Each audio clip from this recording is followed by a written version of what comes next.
Gober pagmumultahin ng NBA, money sign gesture, may suhol kay Scott Foster. LeBron nagulat sa takeover ni Russell, bumilib! At babae sa likod ni Curry trending. Ngunit bago ang lahat, kung gusto nyo ng matibay na basketball shoes, New Curry 11, mabibili lamang sa halagang $2,999. Click lamang ang link sa comment section or bisitahin lamang ang tefen.com for more high-quality shoes. Ang money gesture na ipinakita ni Rudy Gobert patungo sa isang opisyal ay malamang ang nagtulak sa galit ng NBA. Sinabi ng sentro ng Minnesota na ang kanyang reaksyon ay sulit sa bawat sentimo. Tinawagan si Gobert para sa isang technical foul sa mga huling sandali sa regulasyon nitong Biyernes sa pagkatalo ng Minnesota sa Cleveland Cavaliers sa score na 113-104 sa overtime sa panahong ikurap niya ang kanyang mga daliri ng ilang beses na nagpapahiwatig na maaaring makakakuha ang referee na si Scott Foster ng suhol. Matapos tawagan para sa kanyang ika-6 na foul at may disqualify, nanatili si Gobert sa sahig at gumawa ng gesture habang patungo si Foster sa scorer's table. Hindi ito nakita si Foster kay Gobert, ngunit nakita ito sa opisyal na si Natalie Sago at iginawad ang teknikal kay Gobert. Matapos ang laro ay hindi itinanggi ang kanyang ginawa at nagpahayag pa ng higit na nagsasabing ang sugal ay maaaring may malaking epekto sa resulta sa mga laro. Kakagatin ko muli ang bala, ako ay magiging masama ulit, sabi ni Gobert. Sasagutin ko ang mga multa, pero sa tingin ko, naapektuhan nito ang ating laro. Alam ko na ang mga pustahan ng lahat ng iyon ay lumalaki at lumalaki. Pero hindi dapat ganon, hindi dapat ganito. Ang mga aksyon at pahayag ni Gobert malamang na muling i-review ng liga. Naghihintay sa kanya ang posibleng multa at suspensyon. Ang kanyang technical foul ay nagbigay daan sa Cavaliers na matay ang laro. Sinabi ni Minnesota assistant Mike Nori na pumalit sa Timberwolves coach na si Chris Finch bago magumpisa ang laban ay naging critical sa pag-uugali ni Gobert. Ang isang technical na foul sa natitirang 27 seconds sa laro, to be honest, ay hindi katanggap-tanggap, sabi ni Nori. Ganon si Rudy, pero kailangan mong maging matalino. Ginawa niya ang isang visual na naging automatic. Malinaw na siya ay frustrated, parehong mga koponan, pero kailangan nating maging mas matalino. Sumangayon si Gobert na siyang nakapagtapos ng 17 rebounds sa loob ng 37 minutes, na dapat niyang manatiling kalmado sa kanyang sarili. Ang aking reaksyon na sa tingin ko ay ang katotohanan, ngunit hindi ito ang oras upang mag-react ng ganon, sabi ng 7-footer center. Ito ay naging kahalaga sa aking koponan sa laro. Ito ay isang immature na reaksyon. Para kay Gobert, naging masama sa kanila ang official crew sa buong laro. Hindi ito naging isang tawag lang, sabi niya. Lahat ay nagkakamali, ngunit kapag ito ay paulit-ulit at paulit-ulit, syempre ito ay nakakainis. Anong masasabi niyo mga kaibigan? Sa ibang balita naman, pagkatapos sa isang mahirap na run laban sa Sacramento Kings, naglalayo ng Los Angeles Lakers na bumalik sa tamang direksyon nitong Biyernes ng araw.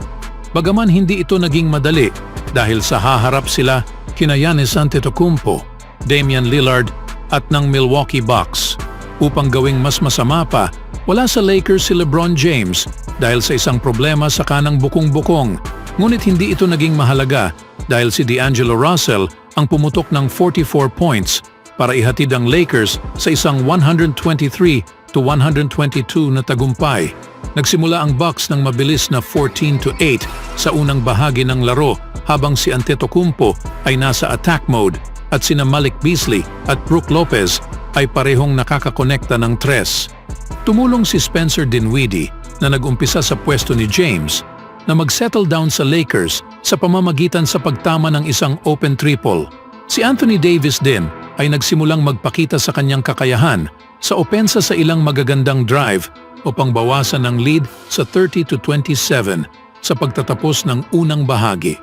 Nagsimula ang Lakers na bumuo ng pag-asa mula rito kasama si Davis at Austin Reeves na nangunguna. Dumagdag din si Cam Reddish ng 5 sunod-sunod na puntos. Matapos ang isang tahimik na simula, bumangon sa wakas si Lillard sa opensa para pabalikin ang kanyang koponan habang pumasok ang Lakers sa halftime locker room na may 67-63 lead. Nagpatuloy ang mainit na kamay nina Beasley at Lillard sa halftime habang pareho silang nakakabit ng tres para simulan ang ikatlong bahagi. Ngunit may magandang tugon ng Lakers sa pamamagitan sa shooting ni Russell at Davis para sa mga open look para puwersahin ang isang mabilis na timeout ng Bucks. Nagsimula ang Lakers na magbigay daan kay Antetokounmpo mula roon at walang duda na ang Bucks ay isang problema kapag nangyayari ito. Nagsimula ang ika-4 na quarter na may higit pang parehong sitwasyon habang sinusubukan ni Lillard at ang kanyang kupunan na mabawasan ang pagkakalugi sa Lakers. Ngunit si Russell ay patuloy sa shooting sa tres para manatiling nasa unahan. Nanatiling madikit ang laro sa buong last quarter habang nagawa ng Lakers na mapanatili rin ng maliit na abante hanggang sa ang Bucks ay ang huling nakakuha sa abante na may ilang minuto na lamang ang natitira. Kinontrol nila ang game mula rito habang nakompletong nakuha ni Lillard ang 4-point play para bigyan sila ng 118-112 lead. Sumagot si Rui Hachimura ng isang tres at pagkatapos si Russell ay nagawa rin ng isa pang tres. Nagdala ito sa 2-point game sa huling minuto. Sumabay si Antetokounmpo ng isang malaking shooting mula rito.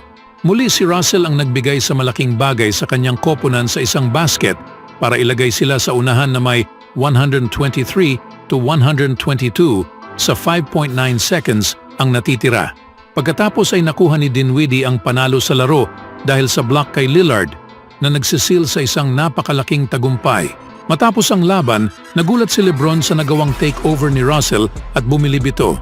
Babalik ang Lakers sa court sa Lunes sa tuwing haharap sila sa Minnesota Timberwolves. Ang status ni James ay magiging mahalagang bantayan sa laro na ito at sana'y makabalik siya sa lineup para sa LA.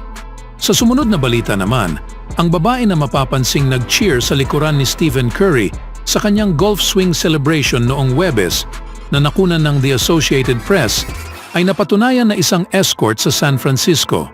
Si Catherine Taylor, na siyang inireport na tumatanggap ng $900 per hour, ay sinabi sa kanyang website na siya ang babae na nagpapalakpakan na may maikling damit noong panalo ng Golden State laban sa Milwaukee, ayon sa Daily Mail.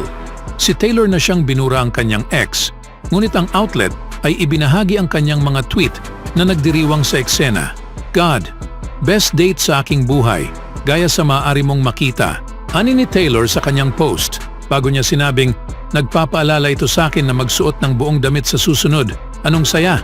Nakita si Taylor na tumatayo sa likod, nakasuot ng itim, low-cut top in a sea of blue and yellow, habang si Curry ay nagkukunwaring nag-tee up matapos nagawa ang 3-pointer sa panalo na 125-90. Nagbiro ang golf influencer na si Paige Spiranak tungkol sa espekulasyon na siya ang fan. Okay, well, that was fun, sabi ni Taylor, ayon sa Daily Mail. Sa lahat ng mga media outlet kasama ka Barstool Sports, hindi inaalis ng Twitter ang iyong account kung may nakadisplay na dibdib. Hindi siguro?